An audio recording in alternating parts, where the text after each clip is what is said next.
Sup, I'm Ellie and welcome to the channel.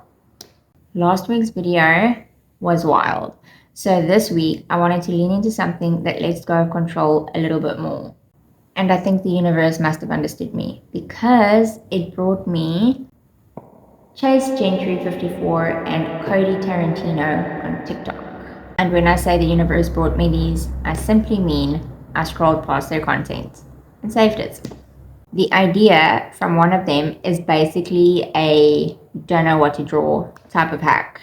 You basically just make some scribbles, turn your page upside down, and then create something from that scribble. The other is something called automatic drawing. You basically just start drawing random stuff and you just expand and expand and expand and keep drawing. Doesn't matter if it makes sense or not, you just draw stuff. And it turns out into this really cool thing. And what I'm doing is a little bit of both. I didn't want to stick too harshly to the rules because being the way I am, that would just create more control. And yes, I am giving the sketchbook a second chance. Let's see how it goes. So basically, I just created a bunch of squiggles and scribbles and drew what I saw in that. I did it in graphite because if there were overlapping lines, I wanted to get rid of those. Though here, you can't really see what I'm drawing yet. So here, this is where I'm at. And granted, it doesn't look like much yet, but give it time.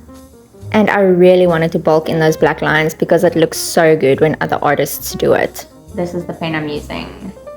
My fine tip ink pens are finished, so this is the improvise. Whether it's waterproof is another story, we'll find out. So far, I'm really liking it. Not too shabby. And now, it's time to paint. Watercolors, of course, but first, let's see if this ink is waterproof. To my absolute surprise, it is. It held up really well. And yes, this time I'm starting with a background first. And let me just say, I am so happy with how this is turning out. It's so whimsical and playful. Though I did realize that I put a lot of red things in this drawing. The tongue, the mushrooms, the lips. But it worked out and this is where I'm at. And FYI, those green things aren't leaves, they're trees. I gave it a second layer before I went in with coloring pencils. Because why not? There are no rules for this one. This one was all about letting go and having control-free fun. And not only did I have so much fun with it, I was really happy with the results. So much so that I am sure I will do this again. I also managed to play around a little bit with color theory. If you're shading green, use blue. I don't always seem to get it right with watercolors, but with coloring pencils, it worked really well. And then blend it with light green. And then comes the most satisfying part, adding details to indicate those trees.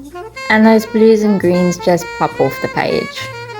At the last minute, I decided to write down some affirmations and positive thoughts on the tongue. I thought it was quite fitting because how we speak to ourselves and what we say to ourselves has such a massive impact. So in the end, it was more than just a fun piece that I really enjoyed doing. It's also expressive and carries meaning. And guess what? To my absolute surprise, the sketchbook held up. I didn't think it would, not under watercolor. But when it did, I thought for sure that coloring pencils was going to be the last line. The straw that broke the camel's back, if you will. But it held up. So the sketchbook gets a second life. In conclusion, the paper isn't the greatest. But to be fair, I did erase a lot before I added color to that mermaid drawing. And I think that wore the paper out. And well, this time around, there was none of that. And here's the final reveal. I'm not crazy about the writing on the tongue, aesthetically, but I do love what it represents. And looking at this while editing, I feel like adding a bit of shading with pointillism might have been a good idea. But I still really like it. And that's it. Thanks for watching.